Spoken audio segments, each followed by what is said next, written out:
Le fou rire vient en général dégager un trop plein d'émotions. Et les larmes nous permettent d'évacuer un trop plein d'émotions.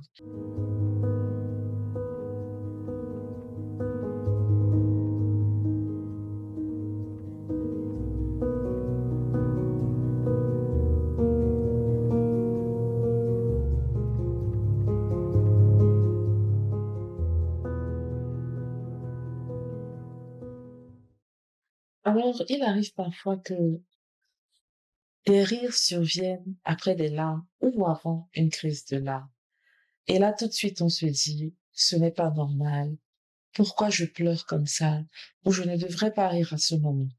Alors, ces pensées sont normales parce que les émotions, on l'a dit, ce sont des indicateurs. Ce sont des créations divines. C'est des forces de la nature. Elles ne se rangent pas dans l'ordre qu'on veut, forcément. Elles peuvent arriver dans l'ordre qu'elles veulent. Elles se superposent, elles cohabitent, mais elles sont en nous. Alors, aujourd'hui, on va parler d'un sujet particulier qui m'intéresse particulièrement, la cohabitation entre le rire et les larmes. Alors, avant de parler de ce sujet, je voulais lire cette partie, quelques phrases, en fait, dans le livre, qui dit, en fait, dans cette partie, il est faux de penser qu'une personne qui subit une perte, quelle qu'elle soit H24, donc constamment dans la tristesse. Elle peut rire, sourire, être en colère et même être attristée par quelque chose d'autre. Quelqu'un qui a vécu une perte est profondément bouleversé dans ses émotions. J'ai ressenti chacune des émotions que je peux nommer et quelques-unes que je ne saurais d'ailleurs. Alors, en relisant cette partie de mon livre, je me suis dit, ça tombe à point dans cette partie du podcast. On a tendance à vouloir contrôler nos émotions, à vouloir les soumettre. Mais les émotions, on l'a dit dans le podcast précédent, sont des indicateurs. Alors, qu'est-ce qui se passe réellement quand on oscille et qu'on va d'une émotion positive et joyeuse en un instant? Alors, le cerveau humain, il est magnifique. C'est le plus grand ordinateur du monde. C'est la plus grande création. Alors, le cerveau, il va faire quelque chose de féminin.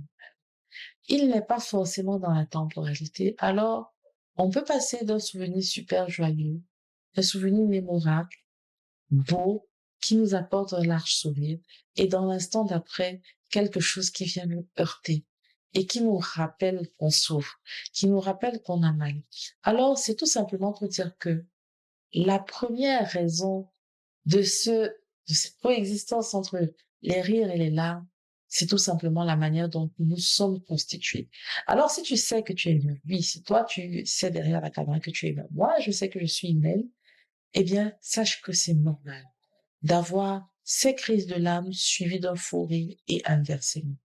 Ça ne fait pas de toi quelqu'un d'instable. Ça fait de toi quelqu'un qui est en adaptation.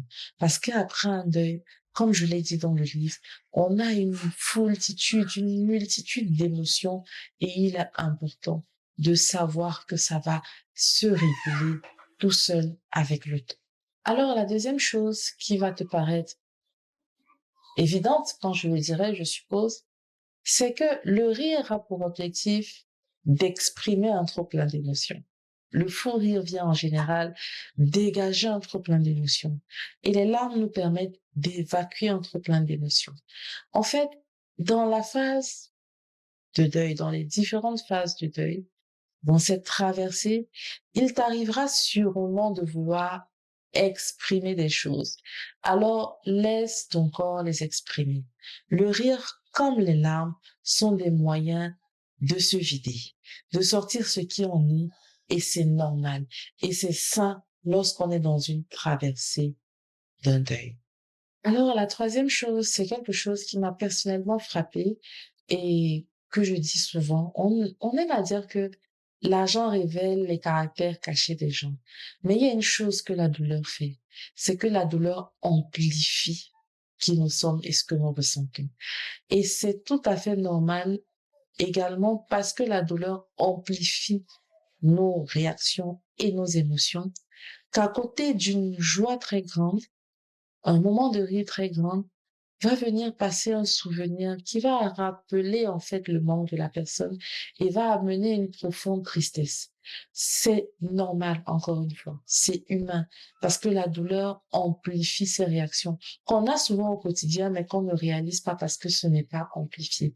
Alors, parce que la douleur amplifie ces réactions et ces manifestations, on est dans un chemin normal. Rire et puis tout à coup, pleurer, s'effondrer. Parce que quand on rit, en fait, on se souvient de ce moment passé au restaurant ou ce moment de jeu avec ce parent ou ce commentaire amusant. Tout de suite après, vient se coller la pensée qu'on ne reverra peut-être plus cet être cher. Quand on se souvient de ces moments de rire avec nos collègues, viennent se repasser la pensée selon laquelle on n'a plus ce travail. Alors, on ne pourra plus rire comme ça avec ses collègues-là. Donc, oui, c'est normal parce que la douleur amplifie nos émotions. C'est pratique.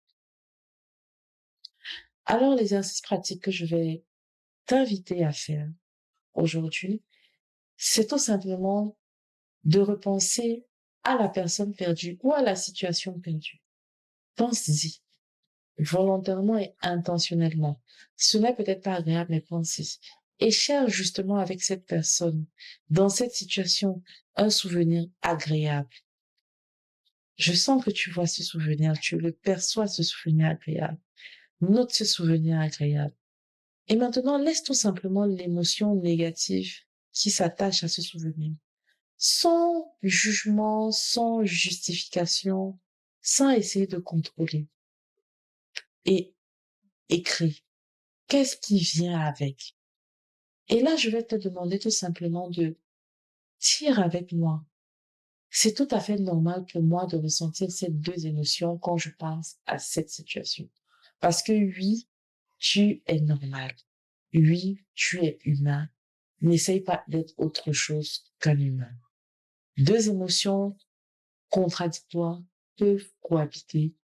Ça ne fait pas de toi quelqu'un d'instable. Tu es tout simplement dans un chemin de traversée et tu verras que ça ira de mieux en mieux. Alors, ce que je veux tout simplement te dire maintenant et en conclusion, c'est que le rire n'est pas une trahison. Le fait de rire ne veut pas dire que tu n'as pas aimé l'être qui est parti ou que tu es heureuse forcément de la situation qui arrive. Mais ça veut tout simplement dire que tu t'autorises à ressentir, à recentrer et à être aligné. Alors, ne culpabilise plus de rire ou de pleurer d'ailleurs, parce que ce sont des émotions qui t'accompagnent sur ce chemin. Tu es humain, ça ne diminue pas forcément l'amour que tu avais pour la personne ou pour l'objet perdu, mais c'est tout simplement parce que tu es dans ce chemin de transition, de guérison vers cette nouvelle vie que tu t'autorises maintenant à vivre. Alors, je veux tout simplement te dire, dans la Bible, il est dit, pleurons avec ceux qui pleurent et rions avec ceux qui rient. C'est normal. Ça ne fait pas de toi une personne instable. Ça ne fait pas de toi un traître de la personne perdue ou de la situation perdue. Ça fait de toi un humain qui est en progression. Bonne écoute et à très bientôt.